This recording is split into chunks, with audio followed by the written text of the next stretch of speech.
أعوذ بالله من الشيطان الرجيم بسم الله الرحمن الرحيم عم يتساءلون عن النبأ العظيم الذي هم فيه مختلفون كلا سيعلمون ثم كلا سيعلمون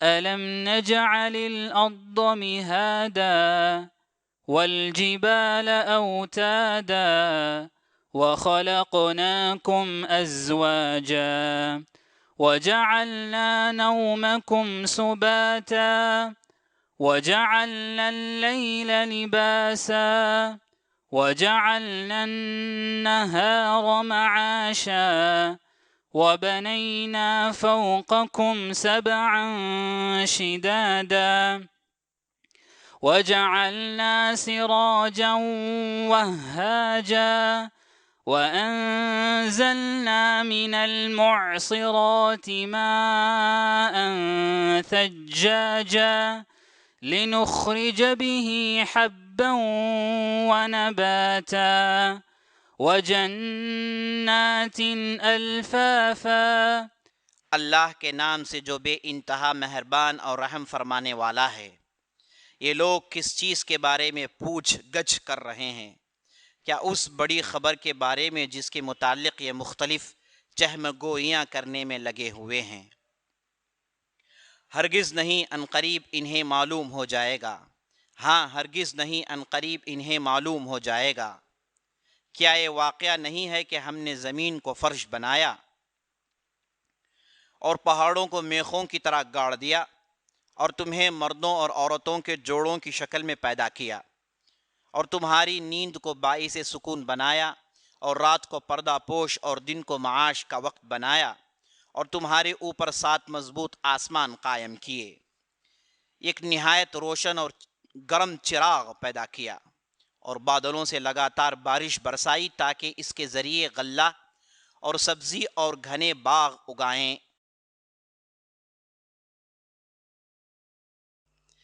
السلام علیکم ورحمۃ اللہ وبرکاتہ۔ بسم اللہ والحمد للہ والصلاة والسلام علی رسول اللہ وعلی آلہ وصحبہ ومن والاه وبعد، فقال اللہ تبارک وتعالی عما يتساءلون عن النبأ العظیم الذی هم فیہ مختلفون کلا سیعلمون ثم کلا سیعلمون۔ سامعین اکرام، اللہ رب العزت کا بہت بڑا احسان و فضل ہے کہ اللہ رب العزت نے ہمیں رمضان کی اس موقع پر زندہ رکھا ہے، اور یہ جو مبارک گھڑی ہے، سحری کا وقت ہے، اس میں اللہ رب العزت دعائیں قبول فرماتا ہے، اور اس موقع پر قرآن سے بہتر کون سا کلام ہو سکتا ہے؟ تو اس چیز کو مد نظر رکھتے ہوئے آپ کے سامنے چند اہم باتیں اور اس کے ساتھ ساتھ سورہ نبأ کی بعض آیتوں کی تفسیر پیش کی جا رہی ہے۔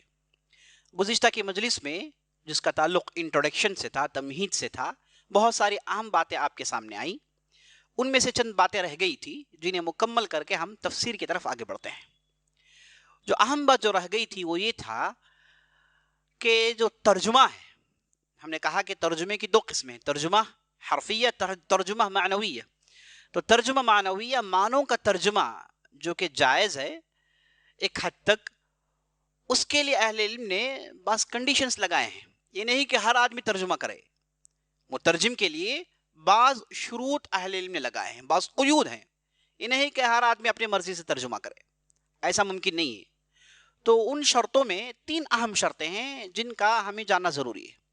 سب سے پہلا شرط جو کسی بھی ایک مترجم کے اندر مکمل پایا جانا چاہیے، وہ شرط یہ ہے کہ یہ جو ترجمہ کیا جا رہا ہے، اس ترجمے کو قرآن کا بدیل نہ سمجھے، یعنی ترجمے پر ہی اکتفا نہ کریں، یہ نہ کریں کہ بھئی ترجمہ ہمارے لیے کافی ہے، بس اصل قرآن کو ہم نہیں پڑھیں گے، بالکل جائز نہیں ہے، غلط بات ہے۔ اسی لیے اہل علم نے یہاں تک روکا ہے کہ جب ترجمہ چھاپیں، ساتھ قرآن کا نص ہو، قرآن کا جو ٹیکسٹ ہے اس کے ساتھ ترجمہ چھاپنا چاہیے. صرف ترجمہ چھاپ کر دینا اس تعلق سے اہل علم نے اختلاف کیا ہے اور بڑا ہی سنگین معاملہ ہے. تو قرآن کے ٹیکسٹ کے ساتھ ترجمہ ہونا بہت ضروری ہے. تو صرف ترجمے کو لے کر لوگ قرآن نہ سمجھیں, ترجمہ قرآن نہیں ہو سکتا. اور بنی اسرائیل کے لوگوں نے یہی کیا ہے. آج ہم بائبل وغیرہ دیکھتے ہیں تو اس میں اصل ٹیکسٹ ہے ہی نہیں, ترجمہ ہی ہے, ترجمے کو بائبل کہتے ہیں. وہ کیسے ترجمہ اللہ کا کلام ہو سکتا ہے؟ تو اس لیے پہلا کنڈیشن یہ ہے کہ ترجمے کو اصل کا مقام نہ دیں, ایک بات. دوسری بات, جو ترجمہ کرنے والا ہے وہ عربی زبان سے بھرپور واقف ہو. یہ نہیں کہ بھائی اسے صرف عربی زبان تھوڑی موٹی آتی ہو, نہیں نہیں, یہ نہیں چلے گا. عربی زبان پر مکمل دسترس حاصل ہو. اور عربی زبان جو قرآن کی ہے یہ کوئی معاملی عربی زبان نہیں ہے. عام بول چال کی زبان کے علاوہ اس سے آگے بڑھ کر جاہلی عربی جاننا ضروری ہے, کیونکہ قرآن کے اندر جو عربی ہے یہ جاہلیت کے زمانے کی عربی ہے. اور جاہلیت کے زمانے کی جو عربی آج ہمارے پاس اشعار کے شکل میں ہے, امرؤ القیس کے اشعار ہو گئے, زہیر بن ابی سلمہ کے اشعار ہو گئے, طرفہ بن عبید کے عبد کے اشعار ہو گئے, تو یہ جو قدیم جاہلیت اشعار ہیں انہیں سمجھنا چاہیے, تب جا کے اس آدمی کا قرآن فہم صحیح ہو سکتا ہے. تو اسی لیے دوسرا کنڈیشن مترجم کے لیے وہ نہ کہ صرف معاملی واقفیت رکھتا ہو بلکہ اسے عربی جاہلیت زمانے کی عربی مکمل طور پر نہیں تو کم از کم قرآن کی حد تک تو اسے واقفیت ہونی چاہیے. اور تیسرا کنڈیشن اہل علم یہ کہتے ہیں کہ یہ جو مترجم ہے صرف عربی زبان پر اکتفا نہیں کرے گا بلکہ اسے شریعت کے الفاظ کی بھی واقفیت ہونی چاہیے, شریعت کا علم اس کے پاس ہونا چاہیے. جب بات فقہ کی آئے تو وہ فقہ جانے, بات اگر تاریخ کی آئے تو تاریخ جانے, سیرت کی آئے تو سیرت جانے.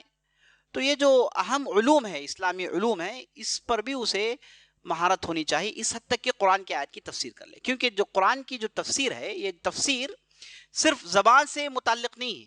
اگر کوئی بھی آیت جس کے اندر فقہی مسئلہ آئے تو وہ فقہی مسئلہ جاننا اس کی تفسیر ہے نا. اگر طلاق کا مسئلہ ہے قرآن میں بیان ہوا ہے تو طلاق کے مسائل جاننا اس کے لیے ضروری ہے. اگر وہ نہیں جانے گا تو ترجمہ کیسے کر پائے گا؟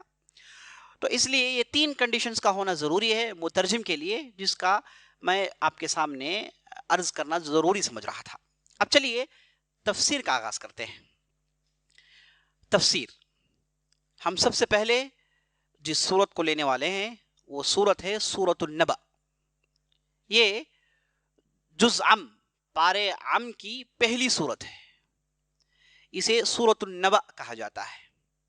اس کے چار نام آئے ہیں صحیح بخاری اور دوسری تفسیر کی کتابوں میں. اس کے 4 نام آئے ہیں. پہلا سورۃ النبأ جو ہم ہمارے مصاحف میں دیکھتے ہیں سورۃ النبأ لکھا ہوا ہے. نمبر 2 سورۃ عما یتساءلون, اس کا ایک نام ہے. نمبر 3 سورۃ التساؤل, بعض مصاحف میں لکھا ہوا ہے سورۃ التساؤل بھی اس سورت کو کہتے ہیں. اور سورۃ عم, صرف عم بھی اس کا نام ہے. تو 4 نام ہیں اس سورت کے. اور یہ جو سورت ہے جو ہی مبارک سورت ہے یہ مکی سورت ہے. زمانے مکہ میں اس کا نزول ہوا. ہم جانتے ہیں قرآن کی جو آیتیں ہیں انہیں ہم 2 حصوں میں بانٹ سکتے ہیں, آیات مکیہ, آیات مدنیہ. قرآن کے اندر جو 6000 چلر آیتیں ہیں انہیں ہم 2 حصوں میں بانٹ سکتے ہیں, آیات مکیہ, آیات مدنیہ. مکی آیتیں, مدنی آیتیں. جو آیات مکے میں نازل ہوئی انہیں ہم مکی کہیں گے اور جو آیات مدینے میں نازل ہوئی انہیں ہم مدینے میں کہیں گے. اگر ہم اس تقسیم کو مانیں تو وہ آیات کو ہم کیا کہیں گے جو مدینے کی زمانے میں مکے میں نازل ہوئے, مدینے کے زمانے میں طائف میں نازل ہوئے, مدینے کے زمانے میں تبوک میں نازل ہوئے, تو ان کا کیا نام دیں گے؟ تو اس پیچیدگی سے باہر نکلنے کے لیے اہل علم نے ایک بہترین کانسٹرائن, ایک قید بتایا. کہا گیا ہجرت سے پہلے جتنی بھی آیتیں نازل ہوئی انہیں مکی کہیں گے, اور ہجرت کے بعد جتنی بھی آیتیں نازل ہوئی انہیں مدنی کہیں گے اگرچہ کہ وہ مکہ میں نازل ہوئی ہوں. تو ہم جانتے ہیں آپ صلی اللہ علیہ وسلم 4 مرتبہ عمرہ کیے ہیں, 1 مرتبہ حج کیے ہیں. تو حج و عمرہ مکے میں ہوتا ہے, زمانہ ہجرت کے بعد کا ہے, لیکن آپ صلی اللہ علیہ وسلم مکے میں ہیں. تو اس وقت جو آیتیں نازل ہوئی انہیں ہم کیا کہیں گے؟ انہیں ہم مدنی کہیں گے اگرچہ کہ وہ مکے میں نازل ہوں. آپ صلی اللہ علیہ وسلم کا طائف کا سفر مشہور ہے, اور آپ صلی اللہ علیہ وسلم طائف مدینے میں آنے کے بعد بھی گئے ہیں لڑائی کے لیے. اور اسی طریقے سے آپ صلی اللہ علیہ وسلم کا سفر تبوک کی طرف مشہور ہے. تو یہاں پر راستوں میں مدینے کے باہر، مدینے کے اطراف و نواحی میں جو بھی آیتیں نازل ہوئیں، اگر وہ ہجرت کے بعد ہوں تو انہیں کہیں گے آیات مدنیہ. تو مکیہ، مدنیہ. تو کتنی صورتیں مکی ہیں اور کتنی صورتیں مدنی ہیں؟ دیکھیے 28 صورتیں یہ مکی صورتیں ہیں قرآن کے اندر، اور 28 جو ہیں صورتیں یہ مدنی صورتیں ہیں. معاف کرنا، 28 جو صورتیں ہیں یہ مدنی ہیں، اور 86 جو صورتیں ہیں یہ مکی ہیں. دوبارہ میں کہہ رہا ہوں، 28 صورتیں قرآن کے اندر مدنی ہیں، اور 86 یعنی 86 صورتیں قرآن کے اندر مکی ہیں. اور مکی اور مدنی صورتوں کو سمجھنے کے لیے اہل علم نے ایک آسان طریقہ بتایا ہے. مکی اور مدنی صورتوں کو سمجھنے کے لیے آپ دو چیزوں کو دیکھیں گے. پہلے ان کے الفاظ، کلمات کا استعمال، اور اس کے بعد اس کے اندر جو ٹاپک بیان ہوا ہے، جو موضوع ہے، اسے ہم دیکھیں گے. یہ دو چیزوں کے ذریعے سے ہم پہچان سکتے ہیں کہ یہ صورت مکی ہے کہ مدنی ہے. اگر صورت مکی ہو تو اس کے الفاظ مختصر ہوں گے اور الفاظ بڑے ہی شدید ہوں گے، بڑے ہی وزندار ہوں گے، معنی خیز ہوں گے اگر صورت مکی ہو تو. اور اس کے اندر مکی صورتوں کے اندر عام جو ٹاپک ہے، عام موضوع کو جو چھڑا جاتا ہے وہ دو ہے. ایک ہے توحید الالوہیہ، اللہ رب العزت کی توحید، یہ اس کا موضوع ہوگا. نمبر دو، قیامت کے انکار کرنے والوں کو ثابت کرنا کہ قیامت ہے، اس موضوع کو چھڑا جائے گا. کیونکہ ہم جانتے ہیں مکے کے اندر جو مشرکین تھے ان کا معاملہ یہ تھا کہ وہ اللہ کی وحدانیت کا انکار کرتے تھے. ربوبیت کو تو مانتے تھے لیکن وحدانیت کے معاملے میں انہیں پریشانی تھی. اللہ رب العزت کو الہ کے حیثیت سے ماننے میں انہیں دقتیں پیش آ رہی تھی. تو توحید الالوہیہ اسی لیے ہم دیکھتے ہیں کہ قرآن کا اصل موضوع ہے مکی صورتوں میں. اور اسی طریقے سے اگر صورتوں میں الفاظ مختصر ہیں، الفاظ مختصر ہیں اور بڑے وزندار ہیں، اپنے اندر معنوں کا ایک دنیا رکھتے ہیں، تو جان لیجئے کہ یہ مکی صورت ہے. مدینی صورتوں میں الفاظ زیادہ ہوں گے، الفاظ زیادہ ہوں گے، لیکن الفاظ بالکل نرم رقیق ہوں گے، لین ہوں گے. الفاظ بالکل جو ہے اسے سمجھنے میں زیادہ دقت نہیں ہوگی، اور الفاظ زیادہ ہوں گے. یہ سمجھیے کہ تقریباً اسلوب علمی ہے. اور اس کے بعد جو موضوع ہوگا مدنی صورتوں کا، وہ موضوع مختلف ہوگا. اس میں آپ توحید کی بات بھی سنیں گے، اس میں احکامات کی بھی بات ہوگی، تاریخ کی بھی بات ہوگی، سیرت کی بھی بات ہوگی، ہے نا. مختلف موضوعات ہوں گے مدنی صورت میں. اور مکی صورت کے موضوعات آپ نے سن لیے. تو یہ اس اعتبار سے ہم مکی اور مدنی صورتوں کے اندر تقسیم کر سکتے ہیں. اور بعض صورتیں ایسی ہیں قرآن کے اندر جو دو دو مرتبہ نازل ہوئی، مکے میں بھی نازل ہوئی، مدینے میں بھی نازل ہوئی. جیسے سورہ فاتحہ کے تعلق سے کہا جاتا ہے، معوذتین کے تعلق سے کہا جاتا ہے کہ بعض صورتوں کا نزول تو 3 مرتبہ ہوا ہے، وقتاً فوقتاً جب بھی ضرورت پڑے نزول ہو جاتا ہے. تو اس اعتبار سے عزیز دوستو، جیسے میں نے آپ کو بتایا کہ قرآن کی آیتیں مکی اور مدنی ایک تقسیم ہے. دوسری ایک تقسیم ہے کہ قرآن کی جو آیتیں ہیں یہ کبھی کبھار بغیر کسی سبب کے نازل ہو جاتی ہیں، کوئی ریزن نہیں، اللہ رب العزت اتارنا چاہتا ہے تو اتار دیتا ہے. اور بعض صورتوں کے اسباب ہوتے ہیں، کوئی سوال کیا گیا اس کے جواب میں، کوئی پریشانی پیش آئی اس کا حل، ہے نا، کسی پر رد کرنا ہے، کوئی واقعہ پیش آ گیا اس پر رد. تو اسباب سے متعلق بعض آیتیں ہیں اور بعض آیتیں کسی اسباب سے متعلق نہیں. جو اسباب سے متعلق نہیں ہیں انہیں کہیں گے کہ ابتدائی، جن کا تعلق اسباب سے ہے انہیں کہیں گے سببی. تو عزیز دوستو، یہ بھی ایک تقسیم ہے جس کا جاننا ہمارے لیے ضروری ہے. یہ جو مبارک صورت ہے جسے ہم لے کر بیٹھے ہیں، یہ سورہ مکیہ ہے اور اس صورت کا نام سورۃ النبا ہے. اس کے اندر 40 آیتیں ہیں، اس کے اندر 40 آیتیں. اور ہاں یہ بھی جان لیجئے کہ سورت کا معنی کیا ہے. سورت کا معنی کیا ہے؟ سورت کا معنی عزیز دوستو سورتن، اس کی جمع آتی ہے سورن بالسین. اصل میں سور کہتے ہیں عربی زبان میں باؤنڈری کو. یہ جو چائنا کے اندر جو گریٹ وال ہے اسے کہتے ہیں سور سین، گریٹ وال آف چائنا، چائنا کا یہ جو وال ہے. تو باؤنڈری، وال، دیوار، اسے یہ معنی آتا ہے سورت کا، سورتن کا یہی معنی آتا ہے. تو ہم سورت کو اس لیے سورت کہتے ہیں، یہ دو سوروں کے درمیان فرق کرتا ہے. اگر دو سورے ہیں تو ان کے درمیان فرق کرنے کے لیے یہ سورت کا نام ہونا چاہیے. اگر یہ سورت اگر مستقل نہ ہو، الگ نہ ہو، اس کا کوئی نام نہ ہو، تو پہلے والی آیتوں سے مل جائیں گی، اس کے اندر فرق نہیں ہو پائے گا. اچھا، سورتوں کی کیوں ضرورت ہے؟ ہم جانتے ہیں کہ قرآن کے اندر 114 سورتیں ہیں. سورتوں کی کیا ضرورت ہے؟ اگر سورتیں نہ ہوتی تو پڑھنے والوں کو بوریت محسوس ہوتی. سورت اللہ رب العزت نے اپنے حکمت کے تقاضے میں اس لیے رکھا ہے کہ پڑھنے والے کو مزہ آئے، اور وہ ایک موضوع کو ختم کرے، اس کے بعد دوسرا موضوع کا آغاز کرے، ہے نا. موضوع چل رہا ہے تو پھر آدمی کو بوریت محسوس ہوگی، ہے نا، اس کے اندر تزجر کی کیفیت پیدا ہو جائے گی. جب آدمی دیکھتا ہے کہ بھئی صورت یہاں پر ختم ہونے والی ہے تو وہ ختم کر کے راحت کی چین کی سانس لے گا. تو اس لیے قرآن کا جو ہے یہ تقاضا ہے کہ اللہ نے اسے 114 صورتوں میں تقسیم کی، جو انتہائی انسانی ذہنیت کے لیے مناسب ہے. اور اسی طریقے سے ہم سورت کے متعلق یہ بھی جان لیں کہ قرآن کے اندر 114 صورتیں ہیں، لیکن سورت الانفال اور سورت التوبہ کے درمیان بسم اللہ الرحمن الرحیم نہیں ہے.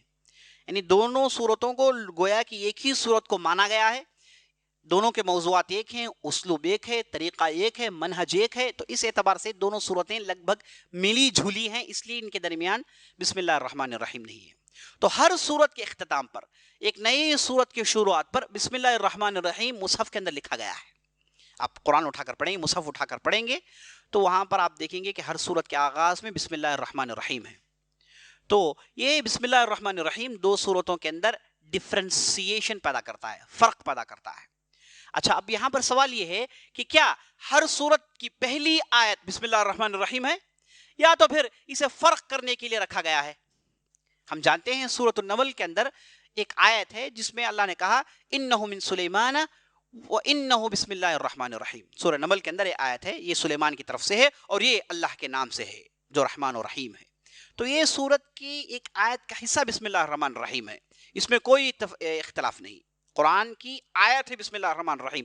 کیا یہ آیت ہر سورت کے آگے پڑھی جائے گی، یا پھر ہر سورت کی پہلی آیت کو بسم اللہ الرحمن الرحیم مانیں گے نہیں مانیں گے؟ اہل علم کے درمیان اختلاف ہے. صحیح بات یہ ہے کہ ہر سورت کے آغاز میں جو بسم اللہ لکھی گئی ہے یہ وہ سورت کا حصہ نہیں، بلکہ دو سورتوں کے اندر فرق پیدا کرنے کے لیے اسے لکھ دیا گیا ہے.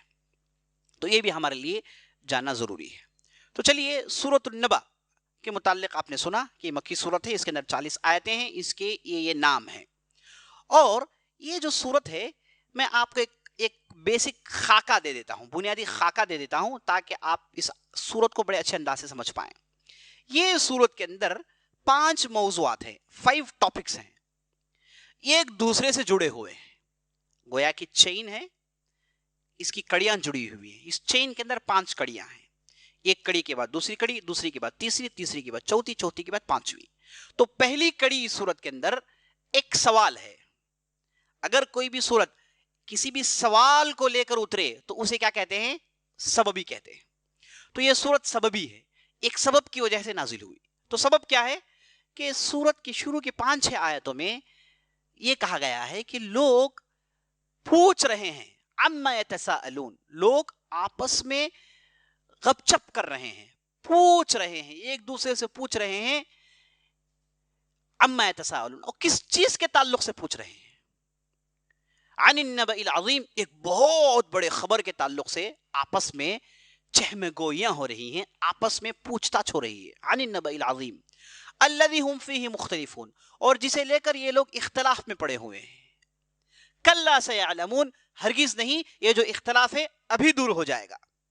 کلا سیعلمون ثم کلا سیعلمون، پھر اللہ رب العزت نے اسے دوبارہ بیان کیا تاکہ یہ بتانے کے لیے کہ یہ جو اختلاف ہے اس صورت کے اندر اسے دور کرنا ہے.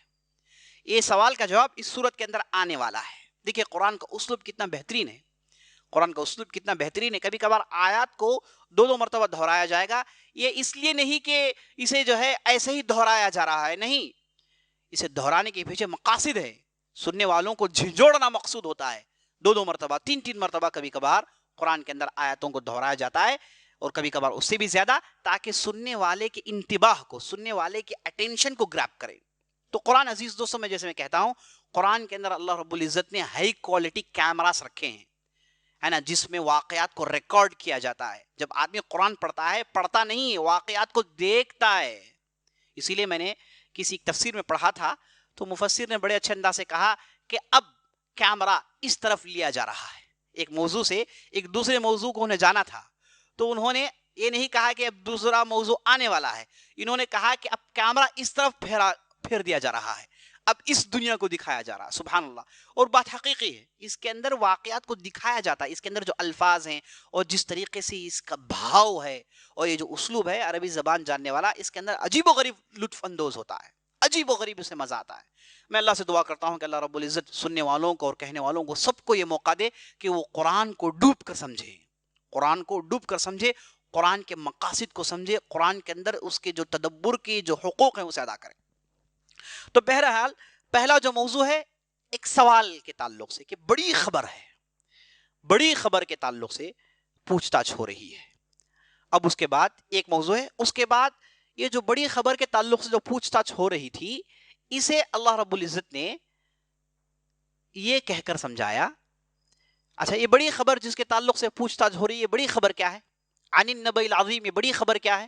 نبأ عربی زبان میں عزیز دوستو اس بڑی خبر کو کہتے ہیں جس کے اندر کوئی بہت بڑا موضوع ہے، کوئی اہم چیز ہے، اسے نبأ کہتے ہیں.